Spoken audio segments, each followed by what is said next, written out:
Hey guys, what is up? It's Dusty here, and welcome back to another crypto video. The big question of the day is, if you had $1,000,000, what would be the first thing you'd do/buy? And guys, if you are liking the daily crypto news and you want to support the channel, make sure you press the like button and subscribe. It really helps out. Also guys, don't forget I have a second channel. No advertisements on here, which I post daily finance news on, instead of just focused on crypto, more traditional stuff. First of all, a little bit of a shout out to King Solomon. He's been providing us with a lot of XRP news, and it's his daughter's 5th birthday, so thought it's worth it to give him a little shout out for that. Now, today, however, it's quite a couple of big matters on the line. A lot of FUD, a lot of news, a lot of rumors, a lot of talks and whatnot, and I definitely think a lot of you guys have to see what's going on, because this is no joke, right? This is some big stuff that's happening. So, of course, we got to step back a little bit to what happened previously. Well, we all know Tiffany Hayden, right? She used to be a big supporter of Ripple and XRP, used to even be called the XRP CEO or CEO of XRP, self-proclaimed by the way.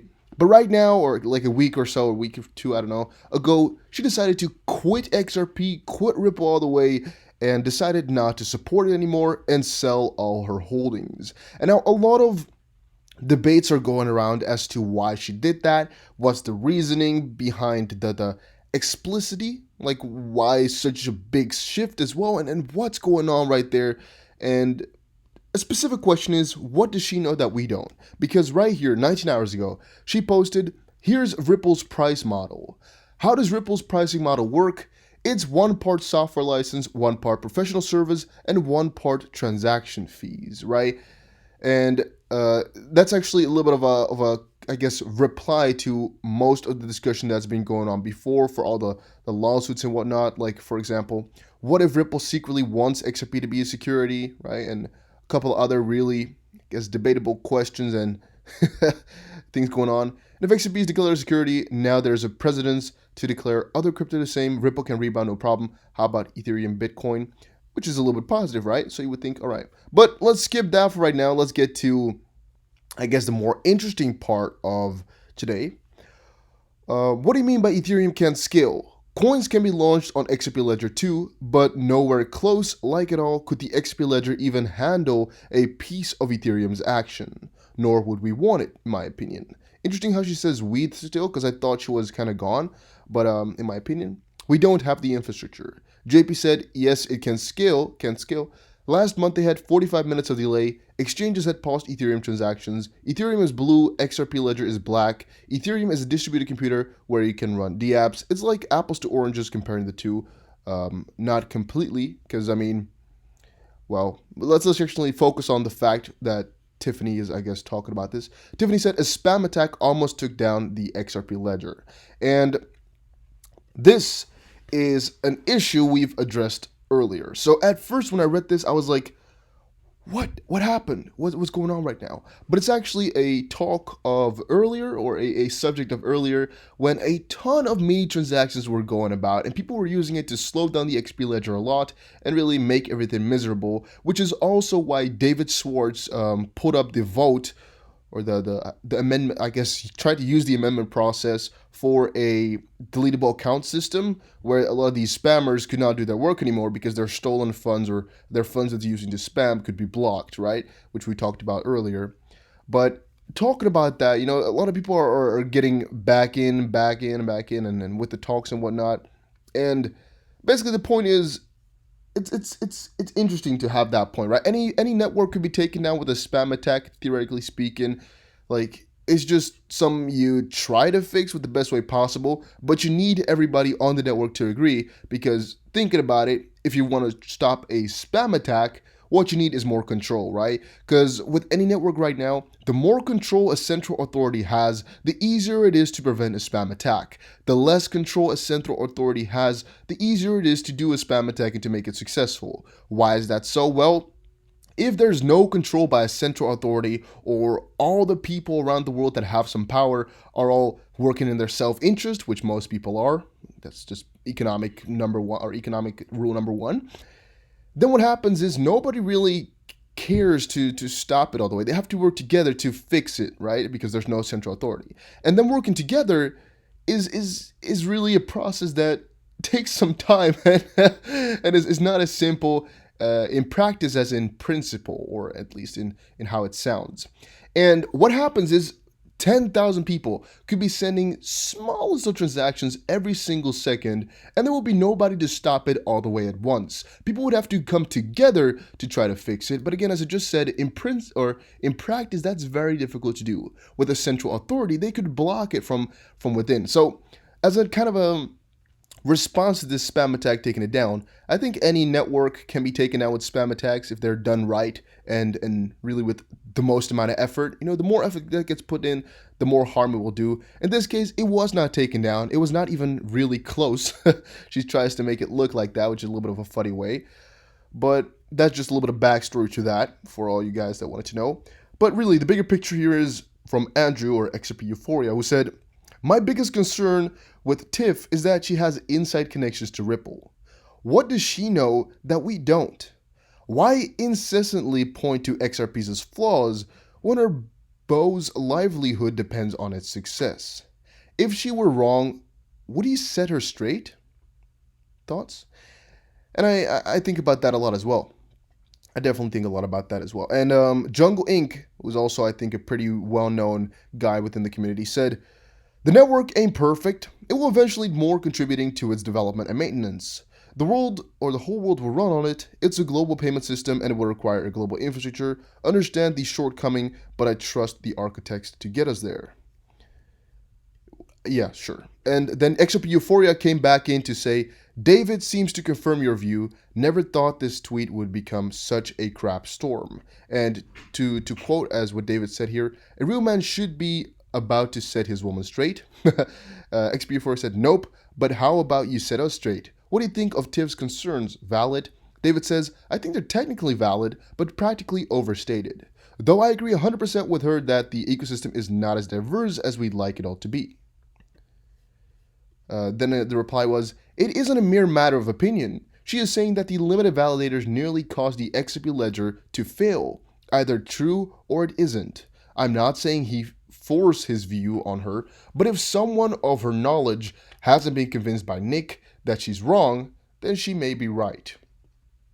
So a little bit of backstory to that is, right, he's trying to say here that, or in the top part here, her beau's livelihood depends on the success of XRP, or at least of the XP ledger. And he's trying to say that, all right, if Tiffany and what she's pointing out here and what she's saying all is not correct, or if there was some type of reason why she shouldn't say it, wouldn't her guy, I guess, I don't really know what it is of her, point it out so that she wouldn't make a fool of herself and say something that's not correct, right? And I get that view of it all as well, so that's why I also try to put a little bit more emphasis on it. And David Schwartz replied and said, "The robustness improvement changes I suggested a few months ago," this is what I talked about earlier, "the changes he suggested will increase the safety margin significantly. This is about the XRP's ability to resist halting. The current design trades off robustness for safety, the reverse of what most blockchains do." And again, that's why I said, theoretically, it's possible for most of these networks to be messed up, right? But with XRP right now, it is trading, I guess, the robustness for safety, which is not really what most blockchains do. But eventually, at least David Schwartz has proposed a couple of changes to make this all better. But all changes I find that are going to be made are kind of a trade-off between centrality and, or I guess, yeah, centrality and safety. Because the more safe you want it to go, the more power you're going to put with the bigger guys. So either with the, yeah, I'm just going to put central authority there. Even though I know it's all separated validators, it's kind of how I feel about it, right? And I know it's not the correct way to see it, but it's kind of the way I find it's going on. And I guess that's one part of the whole story. Like, what does she know that we don't? Why is she so negative? Sir Khan also pointed out there has been a reasoning to why Tiff still is so determined and bitter towards XRP. I mean, if she's sold just to be done with it, it's weird, right? I do get that as well. I mean, if you've liked a project for so long and nothing really has changed for the worse, it's only become better, then why would you switch up on it so hard and so heavily all of a sudden? Like, does she know some that we don't, or or did you just quit out of nowhere? Like, what happened there? And you might think this is stupid and we shouldn't talk about it. Well, we should, I think, because one of the biggest persons within the community, one of the biggest supporters, decided to just lay it all down. It's really kind of scary as an investor of the project as well. All right, on the other note though, Bank XRP also just posted Santander to expand Ripple-powered payments to Mexico this year. So, of course, even though there might be a lot of confusion, a lot of FUD going around, the progress does not stop. The progress can't stop. They keep continuing on. And we're getting some dates in right now, guys. A lot of this power for Ripple, I guess, and for RippleNet is going to be flowing in through 2020. I think the vid, you guys hopefully know what I'm talking about when I say the vid-19, has been pushing it down a little bit. I think they will push progress down a little bit, but the bigger picture, it will not affect too much. And still, people need to send a lot of money home, even in times like this. So talking from that perspective, I guess Ripple and ODL and the whole RippleNet, I should say, can do really, really well in times of crisis. And I think the stock would also not plummet that much, considering that it's a, I guess, a remittance payment processor type of company here. I know it's fintech, but you guys get what I mean there. And they can still operate to the fullest, right? Even if a crisis is going on, people still need to send money home. They still send tons of money home. I don't even know, maybe it's a cool research for somebody, if people really do stop with that. Like, do people stop sending money home if there's a crisis going on? I guess maybe if they lose their jobs, they can send money home. But on the contrary, you still need to feed your family. At least some people do, right? All right, Ripple XRP turned sell on rallies. Key resistance levels to watch. Ripple's down close to 5% and it broke the key 1680 support zone against the US dollar. XRP price is currently correcting higher, but it is likely to face hurdles near 17 cents. Ripple price declined below the 1720 and I guess 1680, even though it says 680 support level against the US dollar. A low is formed near 1620 and the price is currently correcting higher. There's a key bearish trend line forming with resistance near 1685 on the hourly chart of the XRP USD pair, and the price is likely to face a lot of selling interest if it corrects towards 1680 or 17 cents. That's 11 hours ago. Right now the price is at 17 cents precisely. Actually not done too much over the last 24 hours. Over the week though, it's looking to be a little bit better, because if we look at the start of the week and look where we're at right now, looks pretty good. Looks like that on most of these coins, however, though, so I would not say that is too special either. But guys, don't forget to check out my second channel. I know I said it before, but I just want to tell you guys again, make sure you give it a little check. A lot of cool videos on here. I think it's worth a watch. None of these have advertisements on them, completely free. And I'm going to start doing some more daily finance news on there. And also, if you want to support this channel, make sure you show your support by pressing the like button, subscribing, and commenting something down below. And I'll see you guys again in another crypto video. And let me know, guys, what do you think about the whole Tiffany Hayden situation?